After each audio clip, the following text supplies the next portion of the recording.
Good morning, Dr. Moe. My name is Adnan bin Nawawi.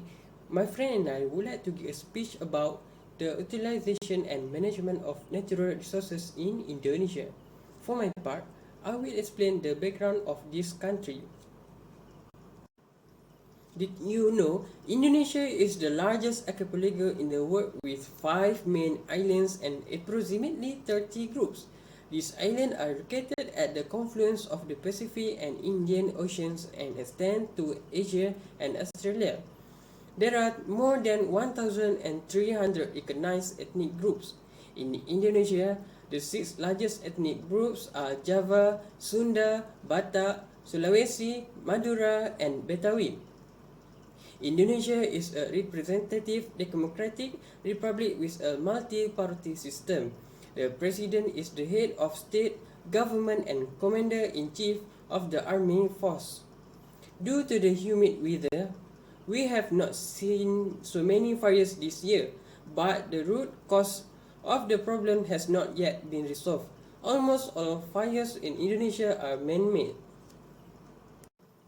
Figure 1 shows the value of GDP for Indonesia from 2010 to 2019. Based on this figure, the value of GDP increased drastically from 2010 to 2011 from 0.755 trillion to 0.892 trillion and then increased slightly in 2012. However, the value of GDP declined until 2015.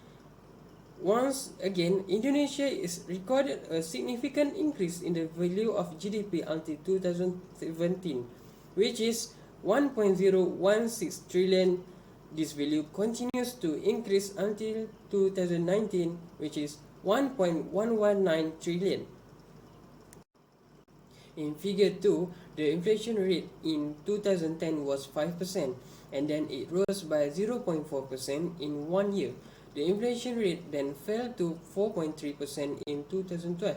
However, the inflation rate rose sharply from 2012 to 2013 from 4.3% to 6.5%. Until 2015, this percentage change was not so significant.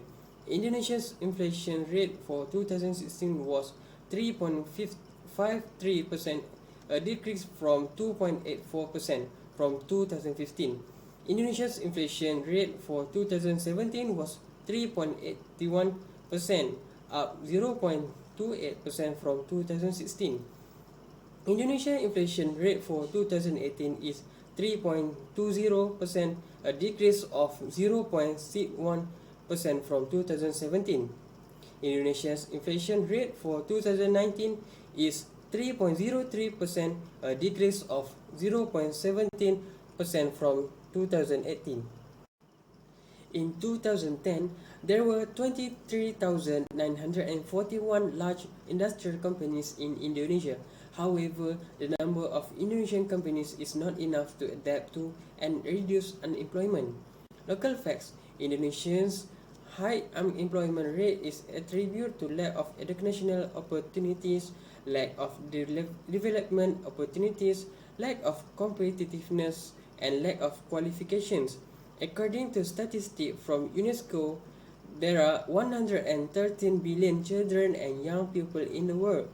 Many children and young people who drop out of school have directly contributed to a large number of unemployed youth in Indonesia. In 2010, Indonesia only imported goods around $136 billion. However, the Indonesian government increased their imports by $176 billion. For 2012, Indonesia produced the largest amount of their imports, which is $161 billion in history during 2010 to 2019. However, the government took steps to reduce their imports until 2016. In the following year, Indonesian imports increased and continued to increase until 2018, which is $188 billion, and decreased again in 2019, which is $171 billion. In 2010, Indonesia exported $163 billion. The Indonesian government took action by releasing their largest export of $204 billion in 2011 compared to other years. However, exports of goods can be seen to be declined and continue to decline over a period of 5 years. In 2017, Indonesian exports of goods produced $169 billion, while for 2018 and 2019 it was $180 billion and $177 billion respectively. That's all from me. Thank you. Natural resources can be defined as material created in nature that are used by humans and they include natural substances like soil, water, land, and so on. Natural resources are divided by two categories, that is renewable resources and non-renewable resources. Indonesia is one of the countries which is rich in natural resources. Besides that, Indonesia also has fertile and vast land to cultivate and to support the crops. The natural resources utilization in Indonesia includes the use of crude oil, coal, natural gas, copper, tin, bauxite, nickel, water, and plant and solar. Indonesia is one of the largest producers of nickel in the world. Besides that, Indonesia also be a major producer of tropical agriculture. Important agriculture commodities in Indonesia consist of palm oil, natural rubber, cocoa, coffee, rice, and tropical spices. To determine its natural resources, we can see in availability, production, consumption, import, and export of natural resources in Indonesia. Indonesia is very active in tin mining activities, and it can be seen when Indonesia has emerged as one of the countries with the largest tin ore production. Indonesia has 5 regions that have become the largest tin producer, including Belitung Island, Baukinang, Sungai Liat, Dabo, and Muntok. Belitung Island is the area that contributes the most to tin ore production. Production mineral in Indonesia affected by nickel production. Indonesia is the first country in the world to produce high production of nickel product. Next, the consumption of crude oil is the highest consumption with a value of 38%. Top import for Indonesia are mineral fuels and oil, and Indonesia also active in exporting mineral, fuel, and oil. Although Indonesia imports a lot of raw material from other countries, it's not left behind for the country to export fuel to certain countries. Hi, I want to discuss about the chapter 2 about issue on natural resources utilization in Indonesia. My first issue about the oil issue. Crude oil issue. Number one is excavation on the seabed that can cause many dead marine habitat and destroy the seabed. And number two, oil spill occurred that can inhibit various activity and the environment. Government step number one is control the extraction of crude oil and number two import to reduce the pollution. Second issue is mineral issue. The issue of mineral meaning. Number one, the change the area of Earth's surface. Number two, case of disease, unclear air quality. And number three, case a soil occurred and can claim the living of cavernous.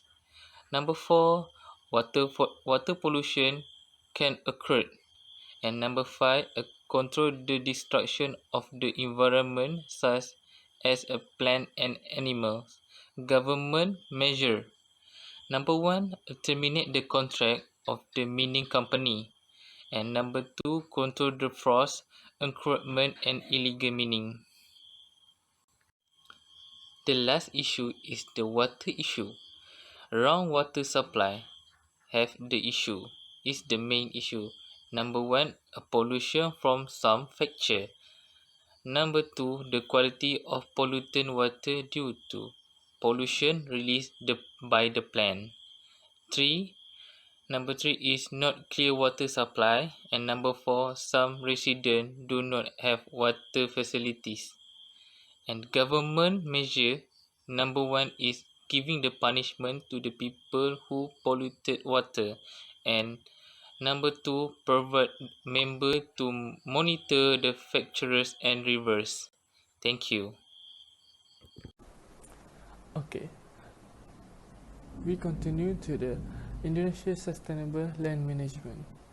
Indonesia has adopted an information system IS to support land management since 1997. An article provides a national overview of IS solutions that have been implemented to support land management and land related service in Indonesia. Considering the disparity between areas in Indonesia, example island of Java versus other island, and urban and rural areas. Their future research will further investigate how policies and more technically IS solutions are translated into the context at local level. With this kind of technologies, it will help them in sustainable land management. For the regional planning, sustainable land management at regional level and regional planning was discussed at the second environmental workshop held in Samarinda, East Kalimantan, Indonesia at the end of 1993. A common and repetitive include of the discourse was the issue of arrived use conflict between distinctive division, for example, between preservation range and mining, or between forestry region and transmigration zone. There was constraint coordinate between division. A scale of 1.5 million maps, a scale of 1 to 500,000 million maps, the consensus map of forest land utilized was arranged for each area. This map represented a consensus between all concerned sector and was signed by the senator for each area. It was intended to be utilized as a rule for arrive utilized improvement, but a larger scale map is required to characterize the exact boundaries between created zone and zone assigned for protection or preservation. For the policy framework, accordance with the principle and concept of sustainability, land management aims to secure the legal rights to land, while simultaneously upholding the social and productive function land. In Article 33 of the 1945 Indonesian Constitution state that land, water and air and the natural richness therein shall be under the control of the state and used for the maximum benefit of people. Control of the state should be interpreted to mean that although the state does not own the natural resources bequeathed to the people of Indonesia by the grace of God, it is responsible for arranging and managing them in a sustainable way for the benefit of present and the future generation. This statement has always been embodied in the general guideline for the state policies implemented in the 5-year development plan for Indonesia. Okay, next we go to the concept of ecosystem balance. Hutan harapan in the name of the primary generation forest area in Indonesia that's ever seen to re-establish its ecosystem, or known as ecosystem restoration. So this generation forest administration activities has propelled the birth of ecosystem restoration in areas adjacent to spare the remaining forest. Ecosystem restoration is an effort to restore the biological elements, flora and fauna, and non-biological elements, soil, climate, and topography, in an area to the original species. So they achieve the biological balance and its ecosystem. In common, hutan harapan management is oriented to ecosystem-based forest management to improve the economic value of the forest. Okay, next we go to the Indonesia Sustainable Forest Management, SFM. They explore how and why two of these communities in Kapuas Hulu areas, West Kalimantan, have managed to preserve their forests against the pressure of illegal logging and conversion to palm oil plantation. In Kalimantan, Indonesia, the lifting of Indonesia export boycott on log in 1998 quickly expanded logging activity to meet the overwhelming request for wood far over the border in Malaysia.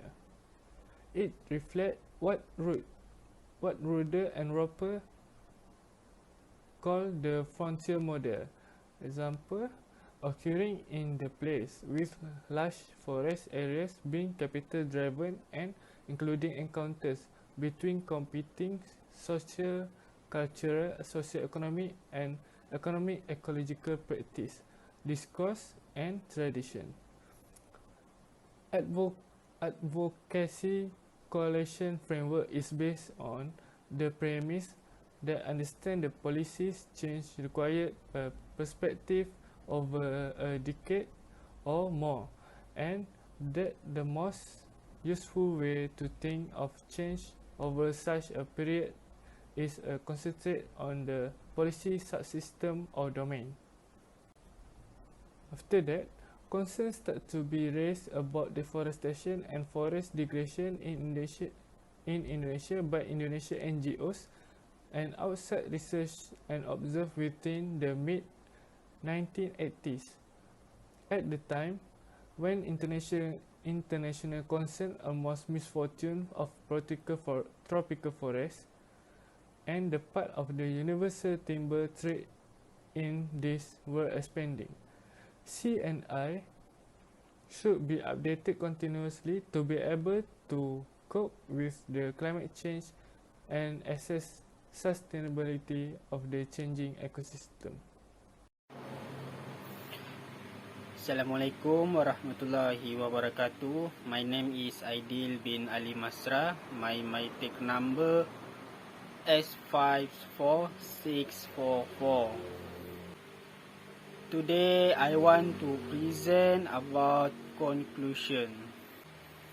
In conclusion, the systematic use and management of natural resources can provide many benefits to Indonesian society, such as in the economy, social, and political field. Efficient management can also control the use of natural material in an orderly manner, and there is no waste that can result in loss in the country. Through this, the economy resources in Indonesia are increased and can reap huge profit towards efficient resources management. In addition, it can also create many tourist spots in line with the care of wildlife, such as flora and fauna. Not only that, the use, the management of natural resources can control illegal deforestation activities.